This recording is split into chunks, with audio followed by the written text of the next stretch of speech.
con la ayuda del Señor quiero hablar acerca de un tema que es muy importante y que hace a la esencia de nuestra relación con el Señor. Y es el tema del altar, el altar de Dios. Nosotros tenemos, ¿no es cierto?, que procurar, ¿no es cierto?, tener un altar que le agrade a Dios. Entonces, estaba mirando que hay 3 elementos fundamentales, que es a quién nosotros queremos rendir culto, después el altar como lugar de sacrificio, y bueno, y hay otro elemento importante en esto que es la ofrenda, la ofrenda del Señor. Dice en el libro de Éxodo, así para comentarlo, hablando de la ofrenda, del sacrificio, que ninguno se tenía que presentar delante del Señor con las manos vacías. En Éxodo 23, 15 lo podemos encontrar en la última parte. Es decir, esos 3 elementos tenían que estar sí o sí. Y esos 3 elementos, hermano, hoy en nuestra vida de relación con Dios también deben estar presentes. No podemos tener un altar, un lugar físico, sin tener una ofrenda que sacrificar. Gloria a Dios. De hecho, volviendo a esta expresión, al texto, nadie puede presentarse delante del Señor sin tener que sacrificar. Bueno, la palabra altar tiene su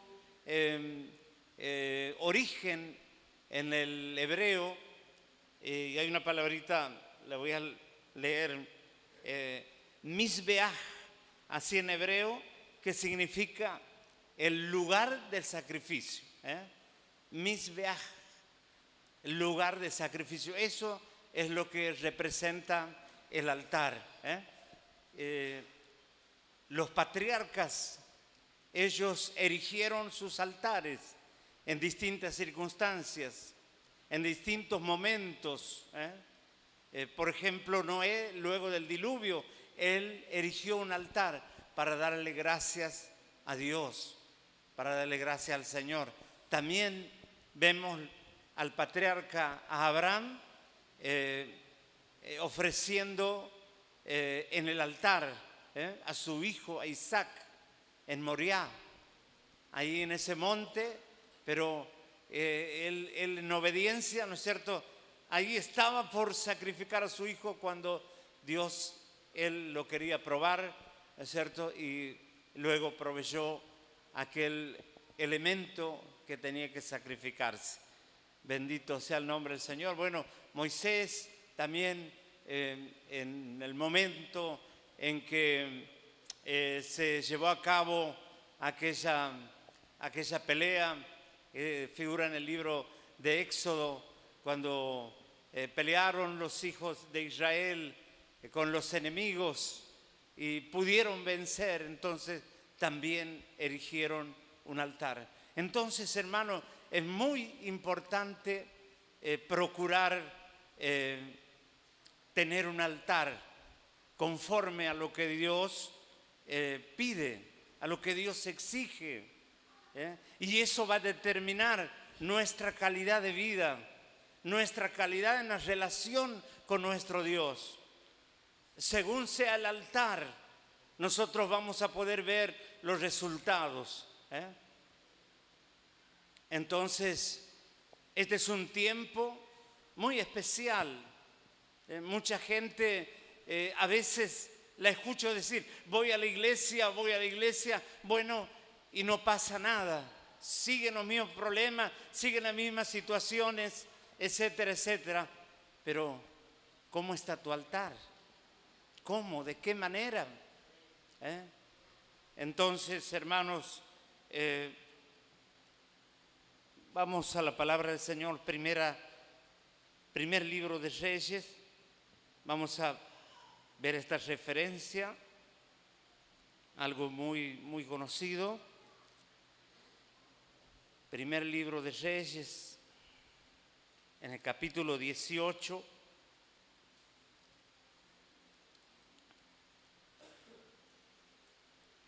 Aquí vemos que el pueblo se había desviado en pos de la falsa adoración, los falsos altares. Sí hay falsos altares, no le agrada al Señor.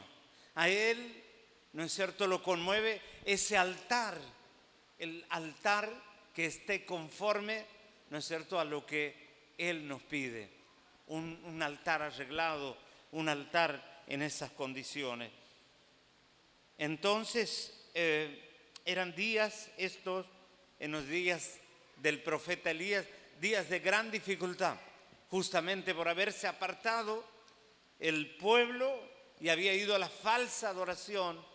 Entonces vino la miseria, vino la pobreza, vino la muerte, porque el pecado trae como consecuencia última la muerte.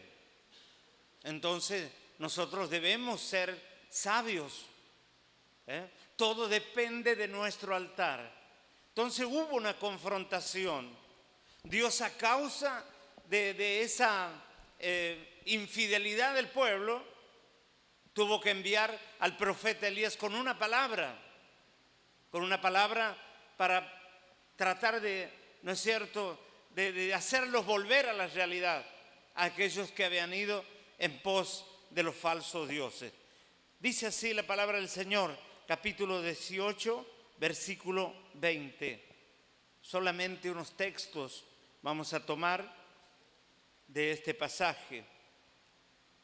Entonces Acab convocó a todos los hijos de Israel y reunió a los profetas en el monte Carmelo. Y acercándose Elías a todo el pueblo, dijo: ¿hasta cuándo claudicaréis vosotros entre dos pensamientos? Si Jehová es Dios, seguidle, y si Baal, id en pos de él. Y el pueblo no respondió palabra.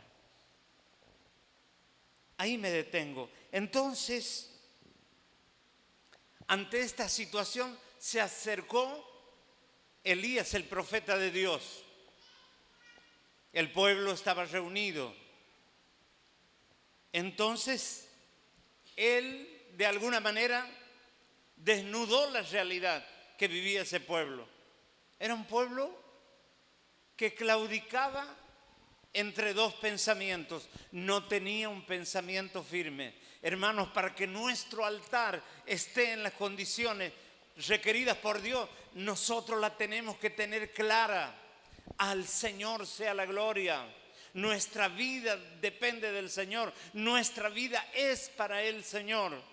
Nuestro pensamiento debe ser de continuo hacia nuestro Señor.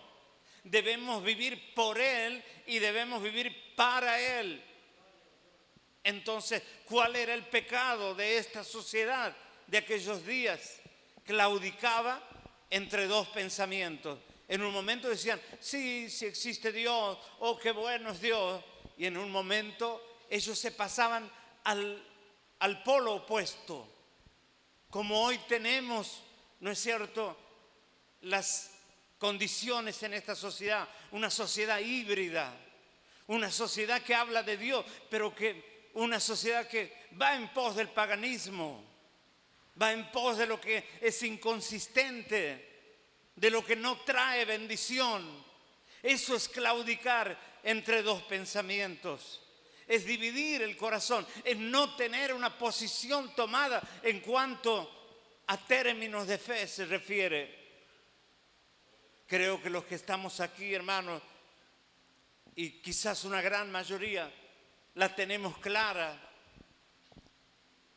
Tenemos realidades puntuales de que en un momento de nuestra vida Dios se reveló a nuestro corazón y Dios nos ha sacado de un camino de error y nos ha librado ¿no es cierto?, de la muerte. Y a partir de ese momento nosotros hemos comenzado a erigir un altar que le agrade a Dios. El altar en aquellos tiempos era una referencia física, pero hoy en estos días, hermanos, el altar que nosotros debemos tener acomodado y en condiciones es nuestra vida interior, porque dice su palabra que el Señor viene a morar aquí dentro de nosotros, a hacer morada aquí en nuestro corazón. Bendito sea el nombre del Señor. Vuelvo al pasaje de Elías. Elías, de alguna manera, hermano, estaba revelando la realidad, la causa del problema. Dos pensamientos. Yo quiero decirte en esta noche, de una manera puntual, si quieres tener tu altar en condiciones, arreglado y que agrade al Señor y ver la gloria de Dios, hermano, debemos tener un único pensamiento. Si sigues a Dios, seguile con toda tu fuerza. Y si tú dices que no es Dios, bueno, id en pos de los Baales, id en pos de los falsos dioses. Dios no se va a oponer, el hombre tiene libertad. Pero aquí estamos hablando, queridos hermanos, de términos, ¿no es cierto?, en materia de fe, en el contexto de la palabra del Señor. Y es saludable ver cómo Dios quiere que nuestra vida sea efectiva, que nuestra vida sea consistente, que podamos alcanzar a través de nuestro caminar ese propósito que Dios tiene concebido para cada uno de nosotros. Bendito sea Dios. Entonces Elías estaba solo y los que estaban del otro lado, los profetas de Baal, eran 400, un número desventajoso, por cierto. Y quizás, hermanos, nosotros nos medimos con la realidad que se vive afuera. Todos viven en contramano y solo somos unos cuantos, digamos, y en esa relación parecemos en este tiempo, ¿no es cierto? Así nos parecemos al caminar de Elías, ¿no es cierto?, en número altamente desventajoso con aquellos que edifican sus falsos altares, su falsa adoración a Dios. Bendito sea el nombre del Señor. Entonces, de parte de Dios vino a Elías para formular un desafío. Bueno, ustedes hagan lo que tengan que hacer, pero vamos, el punto era que él los desafiaba a que el Dios que sea Dios, el verdadero Dios, sea el que se manifieste a través del fuego. Amén. Entonces les dio lugar y espacio a ellos, y ellos hacían sus ritos y sus cosas y no pasaba nada. Hermano, la gente está cansada de hacer ritos y cosas y caminatas y lo que fuere y no pasa nada. Pero Dios te desafía en este tiempo, ¿no es cierto?, a arreglar tu altar, a acomodar tu vida como corresponde, ¿no es cierto? Y yo te digo, fuego del cielo va a llenar tu interior, tu corazón, y se va a dejar ver la gloria del Señor. Gloria al nombre de Jesucristo de Nazaret. Aleluya. Gloria a Dios. Amén. Amén. La gente se ha cansado del no pasa nada. La gente quiere ver el fuego de Dios, la respuesta.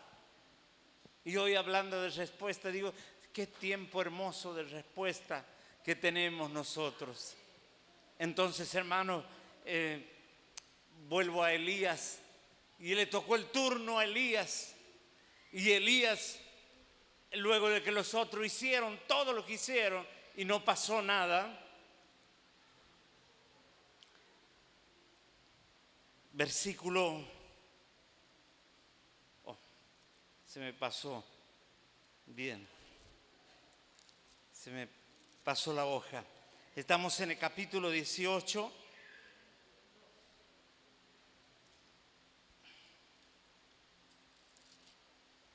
Gloria a Dios, estamos aquí.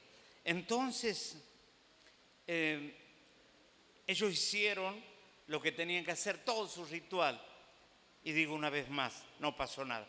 Vino el turno de Elías, versículo 30 del capítulo 18. Entonces dijo Elías a todo el pueblo: acercaos a mí. Y todo el pueblo se le acercó y él arregló el altar de Jehová que estaba arruinado. La primera medida, él tenía claro el diagnóstico. Le dijo: acérquense para aquí, porque él quería que vean, que sean partícipes, que sean testigos de ese hecho. Acercaos a mí. Y dijo, y él comenzó en la tarea. ¿Cuál era la tarea que tenía que hacer? Poner cada cosa en su lugar. Comenzó a arreglar, comenzó a reparar el altar de Dios que estaba arruinado. Yo creo que en este tiempo, hermano, una de las tareas que nos compete como pueblo de Dios es que en un tiempo quizás de tantos peligros, de tantas voces, de tantas situaciones que se levantan, ¿no es cierto? Tenemos que nosotros, si correspondiere, arreglar el altar que está arruinado. Poner las cosas en su debido lugar. Y entre esas cosas, hermano, lo de Dios es para Dios. No hay, eso no se negocia. El Señor Jesús dijo esto: a Dios dale lo que es de Dios y al César dale lo que es del César. ¿Estamos haciendo así? En este tiempo aparecen filosofías, pareceres, formas. Dicen, no hay que ser tan. No, hermano, arreglar las cosas. A Dios dale lo que es de Dios. Dale la adoración a Dios. Dale lo que corresponde a Dios. Eso no se negocia. Y para que se haga efectivo tu caminar, yo creo que tenemos que acomodar esas cosas. Tenemos que acomodar, poner en su lugar. No puedes dejar de darle la alabanza, la adoración a Dios. Ah, no, pero no puedo. Hay justificativos entendibles. El trabajo, esto o aquello, pero no siempre es así. A Dios dale el tiempo, esforzate, sacrificate para llegar y estar en la presencia del Señor. No te presentes ante Él sin tu ofrenda. Esforzate.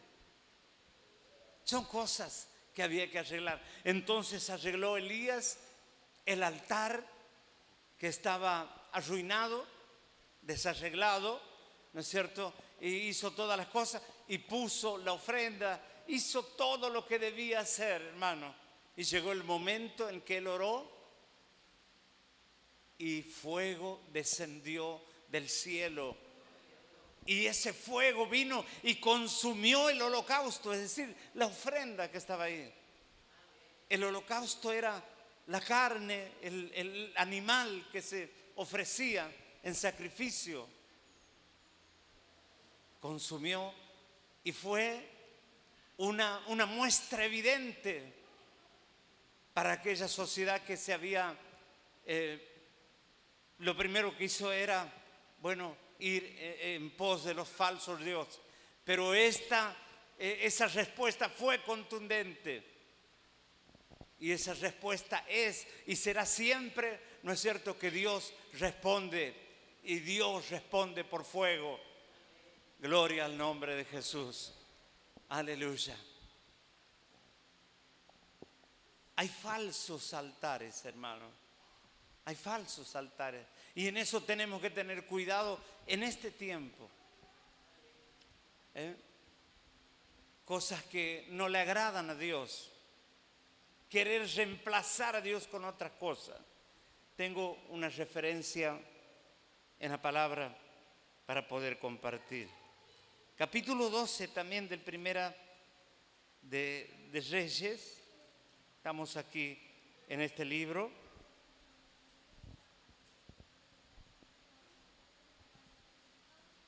Capítulo 12.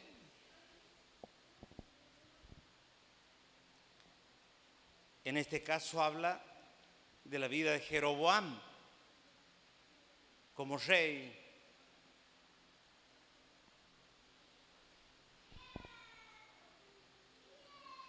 Él cometió un pecado, un grave pecado. Versículo 28, capítulo 12, 28. Dice así, para ir a lo específico: y habiendo tenido consejo, hizo el rey 2 becerros de oro y dijo al pueblo: bastante habéis subido a Jerusalén. He aquí tus dioses, oh Israel, los cuales te hicieron subir de la tierra de Egipto. Y puso uno en Betel y el otro en Dan. Y esto fue causa de pecado, porque el pueblo iba a adorar delante de uno hasta Dan.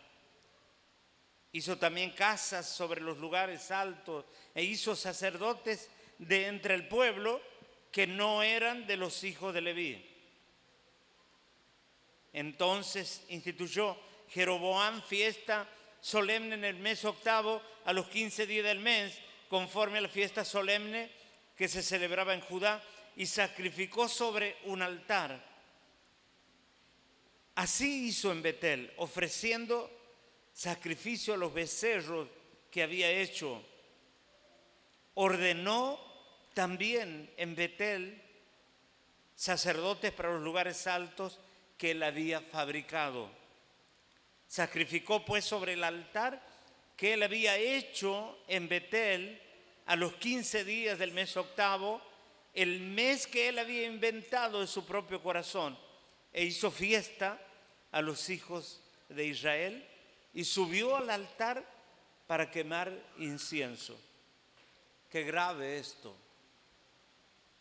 Cuando leía esto, digo, que es tremendo. Cambiar los elementos importantes a conveniencia. Y sabe, Jeroboam era un rey. Mayor el pecado, porque él era la primera magistratura y el pecado de él hizo pecar a todo el pueblo. Es más grande la responsabilidad.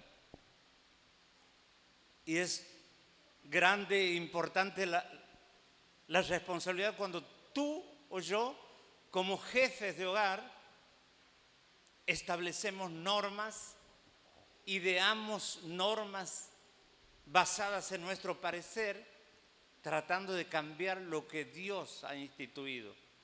Eso es grave.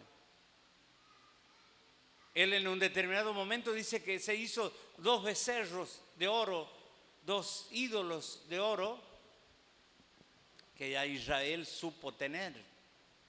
Pero él los hizo y dijo: ya bastante habéis subido a Jerusalén. He aquí, Israel, estos son tus dioses. Aquí nomás adórenlos. Wow, me parece escuchar eso hoy de boca de muchos. No, no vayas a la iglesia. ¿Qué vas a ir? Ya tanto tiempo has ido por la iglesia. La palabra de él era, fíjese, similar. No, no vayan a Jerusalén, no. ¿Para qué van a ir? Pero mira de lejos que te queda, etcétera, etcétera. Ya bastante habéis subido, os han dado bastante. Hoy hay filosofías así, basadas en el facilismo, decir, no, no vayas, ¿para qué vas a ir? Lo mismo es, ora en tu casa, lee un versículo, no. ¿Sabe, hermano? Que había en ese tiempo que subir a Jerusalén, ahí había que adorar. Está bien, ellos oraban en su lugar, pero en las fiestas establecida, en los días establecidos, el pueblo tenía que subir a adorar ahí en Jerusalén. Entonces este hombre, mire qué tremendo.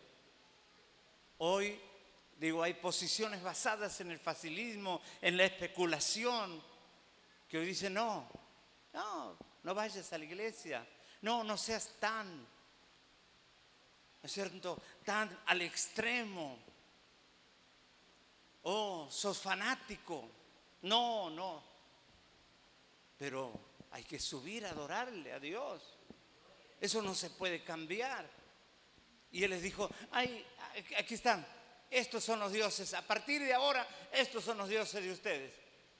Hoy en muchos corazones hay dioses dinero, hay dioses tiempo, hay dioses placer, hay dioses el ocio. Dioses. Estos son tus dioses, Israel. Sí, estos son los que te han hecho subir de la tierra de Egipto.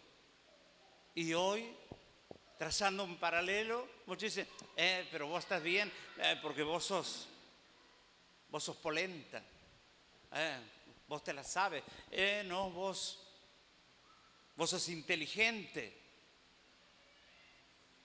Pero hermano, si Dios no nos hubiera sacado de la muerte, si Dios no nos da la vida, si Dios no nos da la inteligencia, si Dios no nos da la fortaleza, ¿qué polenta vamos a hacer? Un predicador decía que solamente nosotros somos piojos que han resucitado un día por la gracia de Dios. Nosotros estamos aquí porque Dios ha tenido misericordia, porque nos ha indicado el camino que nosotros debemos, ¿no es cierto?, caminar, andar, el camino de la cruz, el camino del renunciamiento, el camino de la fidelidad a Dios.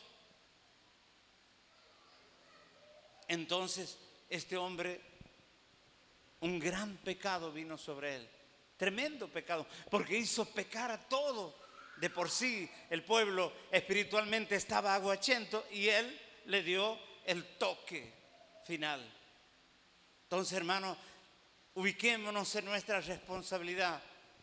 Si eres padre, dice Deuteronomio capítulo 6, que nosotros debemos enseñar a nuestros hijos. Hay una responsabilidad que nos es dada, que nos es otorgada, y nosotros debemos transmitir a nuestros hijos estos conocimientos relativos a lo que Dios ha establecido en su palabra. De eso no podemos esquivar. Y bueno, ¿qué le pasó a Jeroboam? Después léalo. Fue tremendo porque se cree que se puede manejar aún las cosas del cielo. Puede ser presidente, puede ser gobernador, pero cuidado, las cosas de Dios son las cosas de Dios. Eso no se negocia, no se puede alterar, no se puede cambiar. Y de eso depende, hermano, de que nosotros podamos, ¿no es cierto?, tener vida, estar fortalecidos. Jesús dice en su palabra que Él ha venido para que nosotros tengamos vida y para que la tengamos en abundancia. Eso es claro. Cuando nosotros llevamos una vida espiritual en los términos que el Señor así ¿no es cierto?, lo ha enunciado en su palabra. Oh Señor, aleluya. Así es, hermano. Debemos nosotros mirar en este tiempo cómo está nuestro altar. ¿Cómo está el altar? El altar del sacrificio. Hoy no tenemos que buscar un cordero, un buey. No.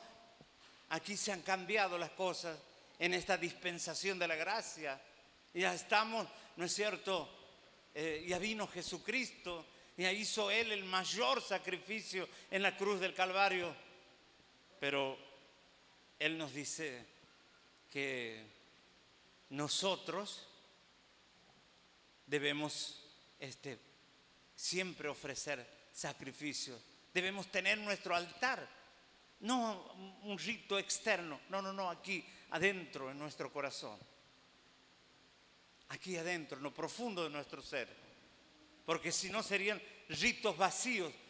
Dios nos pide una actitud profunda de nuestro corazón.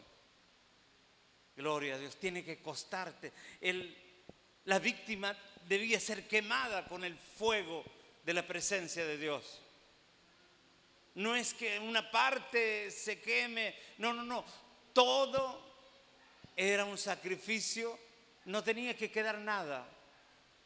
Y sabe, en esta hora debe morir nuestro yo, debe morir nuestra autosuficiencia, debe morir nuestros pareceres y nuestras formas humanas. Ahí deben morir en ese altar. El apóstol Pablo, él expresa en Gálatas capítulo 3, versículo 20, dice: juntamente con Cristo estoy crucificado.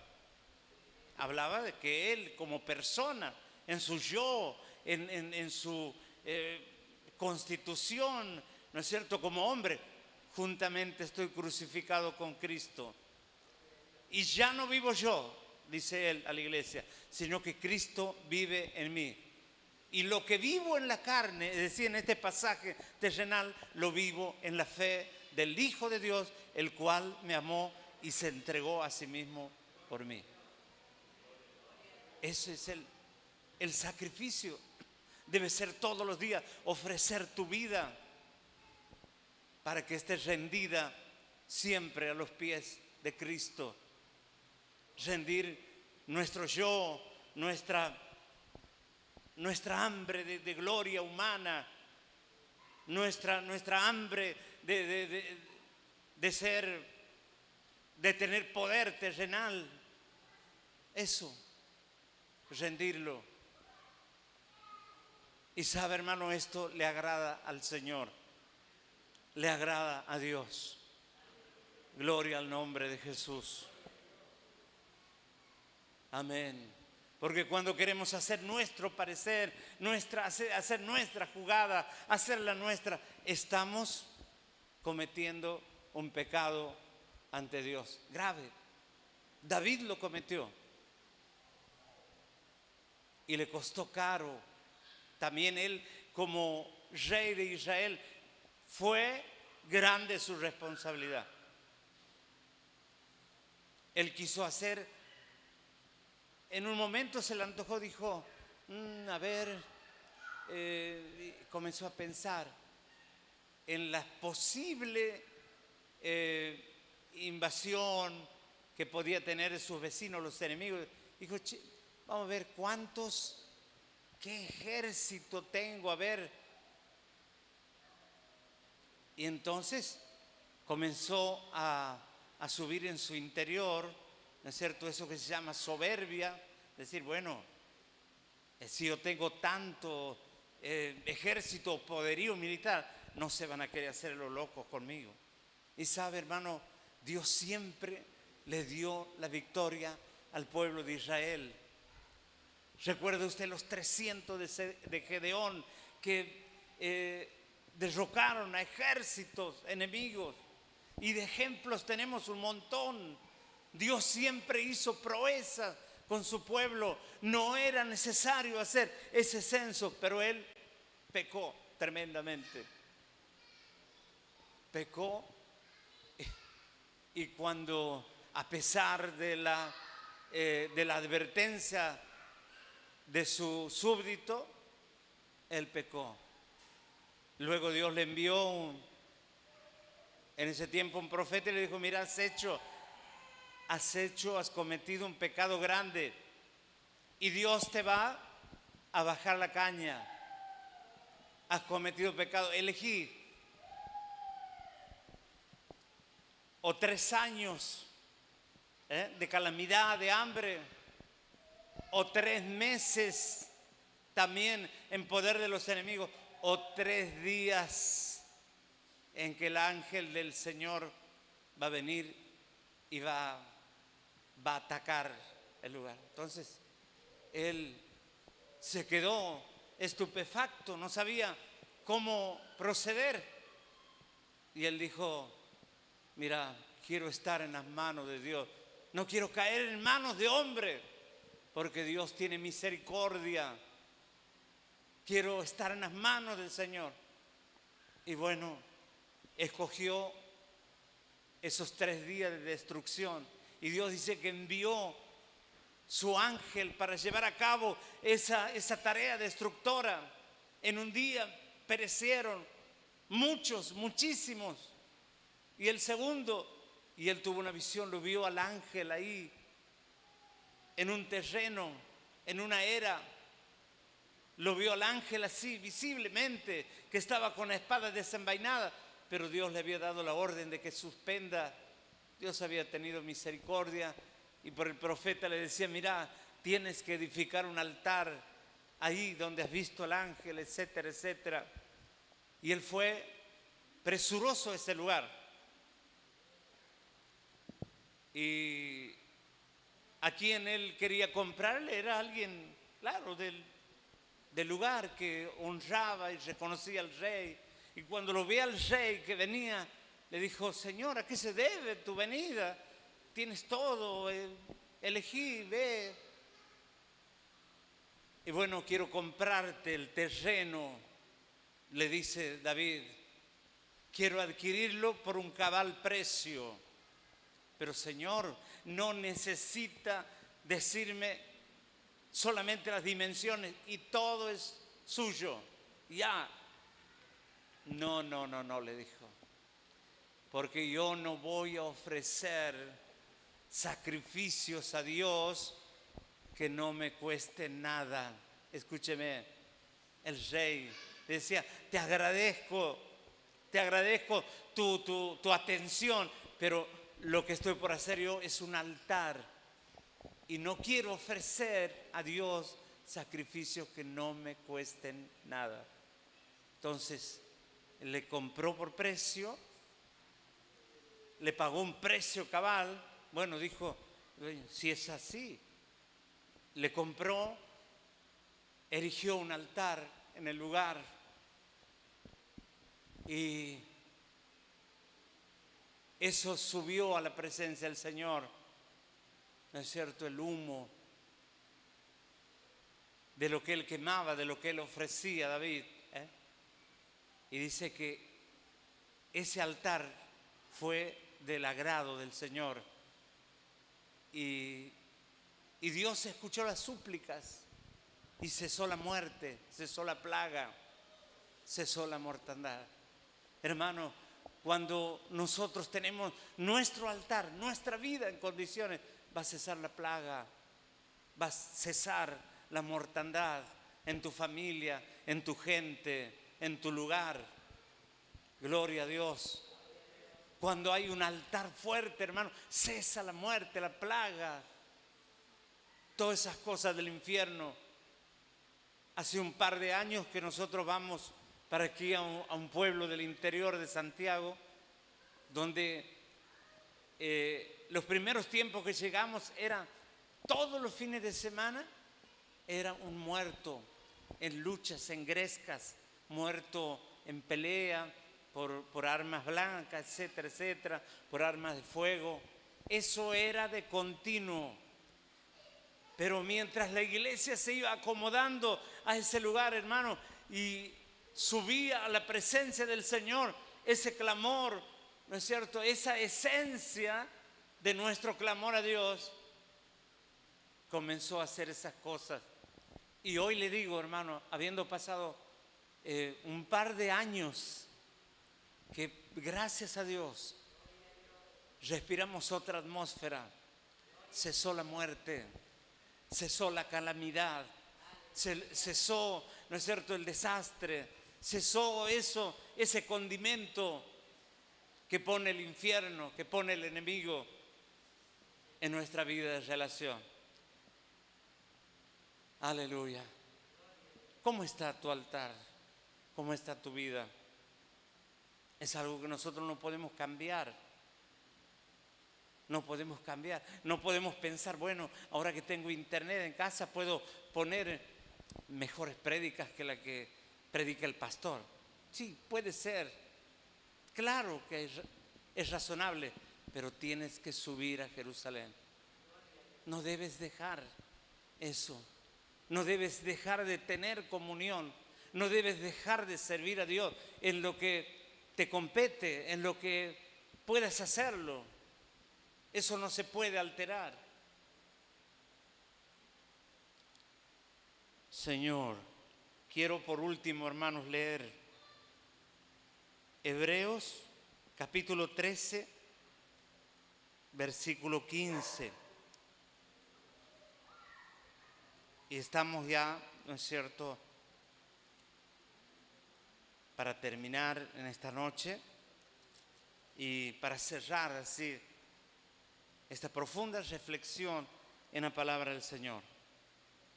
Dice el autor de Hebreos así: así que ofrezcamos siempre a Dios por medio de Él, se refiere a Jesucristo, sacrificio de alabanza.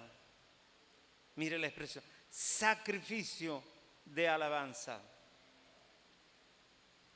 Es decir, frutos de labios que confiesan su nombre. El 16, y de hacer bien y de la ayuda mutua, no os olvidéis, porque de tales sacrificios se agrada a Dios. Hay una filosofía del no te metas.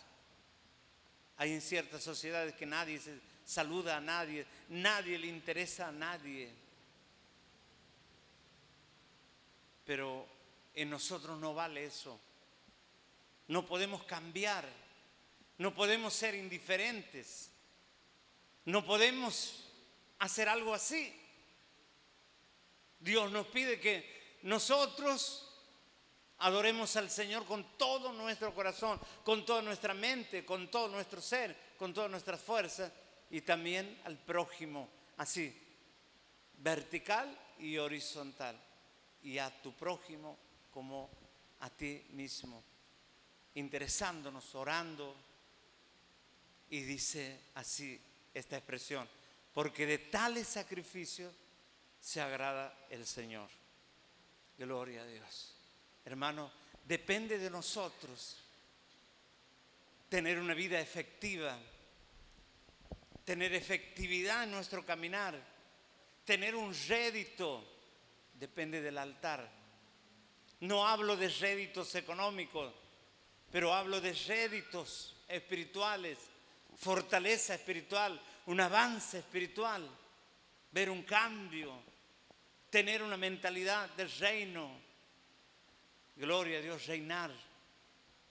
Depende cómo está mi altar, cómo está mi vida de relación con Dios. ¿Estará arruinado ese altar? ¿Haremos cuando nosotros nos acordamos? No. Debemos, si es menester hacerlo, debemos arreglar nuestro altar para que el fuego de Dios caiga, consuma la ofrenda, el holocausto. Nuestra vida debe ser consumida, nuestro yo debe perecer, nuestra soberbia humana y tantas cosas deben ser quemadas ahí por el fuego de la presencia de Dios. Yo quiero en esta noche, hermanos, tener un momento de oración. Hasta aquí vamos con la palabra. Gloria a Dios. Pero depende de ti, depende de ti, depende de tu relación con Dios. Dios quiere bendecirte. Es más, dice el apóstol Pablo en Efesios que Él ya nos bendijo con toda bendición espiritual hay en los lugares celestiales en Cristo. Yo tengo que creerlo, yo tengo que apropiarme de eso, tengo que tomarlo. Aleluya. Bendito sea el nombre de Jesús. Aleluya. Gloria a Dios. Te invito a cerrar tus ojos en esta noche, allí donde estés. Te invito a orar, te invito a que en este momento puedas tener un momento de reflexión profunda respecto a tu vida. Dios nos hace responsables. Dios quiere un altar, aleluya, en esta hora, un altar en donde esté claramente puesta la ofrenda para ese sacrificio. Gloria a Dios. Y esa ofrenda que requiere el Señor es tu vida, es mi vida, todos los días puestas ahí en ese altar de adoración del Señor. Gloria a tu nombre, Señor. Dios, te bendigo y te doy gracias por este tiempo precioso de libertad, Señor. Libertad para poder compartir tu palabra, libertad en términos, Señor, aleluya, espirituales, de poder, Señor, expresar esta verdad, Señor, oh Dios, que está aquí enunciada en tu palabra, Señor. Y es para cada uno de nosotros, es para este tiempo, Señor, es para esta hora, Señor, una hora de aflicción en muchos corazones, una hora en donde muchos corazones están endebles, están llenos de temor, de miedo, Señor, pero tú nos has llamado, oh, aleluya, a prevalecer sobre nuestros enemigos, prevalecer contra aquellas cosas, Señor, en el nombre poderoso de Jesucristo de Nazaret. Aleluya, gloria a Dios, que esta palabra, Señor, pueda impactar en el corazón, que esta palabra pueda, Señor, oh Dios, calar hondo allí, Señor, en la vida de tus hijos, Padre. Señor, no podemos alterar nada respecto a lo que está establecido, Señor. Solo debemos humillarnos ante tu presencia, Señor. Oh, gloria a tu nombre, Señor. Mi alma te alaba, Señor. Aleluya. Si podemos estar puestos de pie un instante, hermano, levanta tu mano para bendecir a Dios en esta noche. Gloria a Dios. Hazlo un momento. Gloria a Dios, adora al Señor.